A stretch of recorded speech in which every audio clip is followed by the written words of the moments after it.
Johnson of the state of Louisiana, having received a majority of the votes cast, is duly elected Speaker of the House of Representatives for the 119th Congress.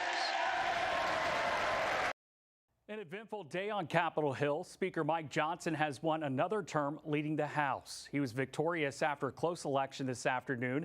He needed 218 votes to secure the gavel and first appeared to fall 2 votes short.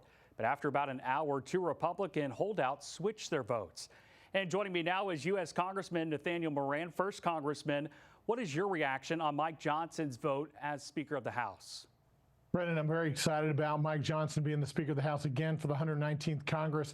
Speaker Johnson is an honest, trustworthy, hardworking man. He's a man of conscience, a real conservative leader. He's going to do a great job for us on the 119th Congress and do a fabulous job of bringing us together as a party to support the agenda that President Trump wants to get done. And how do you think Speaker Johnson's election will influence the direction of the Republican Party? Well, I think the Republican Party's direction is really influenced primarily by President Trump at this point. But we, as the Article I branch of government, have a very important voice and a very important role. We've got to work with the president, work with the Senate to make sure that we pass policies that reverse the direction of the last 4 years, get back to securing our border, reducing spending, reducing debt, becoming strong on the world stage again. There's lots to tackle. We need to be unified to be able to do that. And Congressman, what do you see as the top legislative priorities for the GOP under Speaker Johnson? Number one is going to be securing the border. I think President Trump is going to do that on day one in office, but he's going to get support from the House to re-up things like H.R. 2, the toughest border security bill that Congress has ever passed, the one that we passed last session but died in the Senate. It's going to get through. We're going to get good long-term statutory changes for our border security. Number two behind that is debt and spending. We've got to deal with that. It's right in our faces. We have the Trump tax cuts from 2017 that are expiring that we need to extend, and we need to evaluate what do we need to do long term to get us back on fiscal sanity, a path back to where we need to be to balance the budget and to reduce our deficit. And furthermore on that conversation, what steps will Speaker Johnson need to take to ensure the GOP is able to advance its legislative priorities?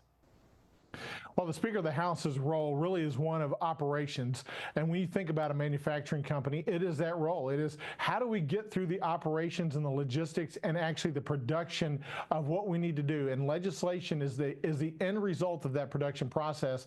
He's got to be a great communicator, and that's why trustworthiness is so important. He's got to communicate with every single one of the Republicans in the House to make sure that we understand where the consensus area is that overlaps with what the president wants, and then find a pathway forward to get that done legislatively in a House where we can just afford to lose for the first couple of months just one vote.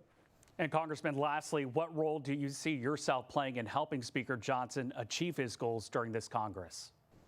I'm very excited for the 119th Congress to be serving on the Ways and Means Committee in Congress.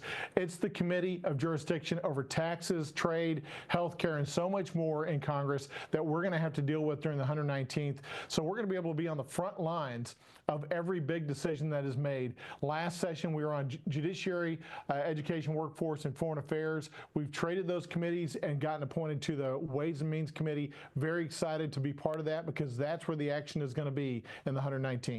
All righty, Congressman Moran, thank you for your insight. My pleasure. Thank you so much.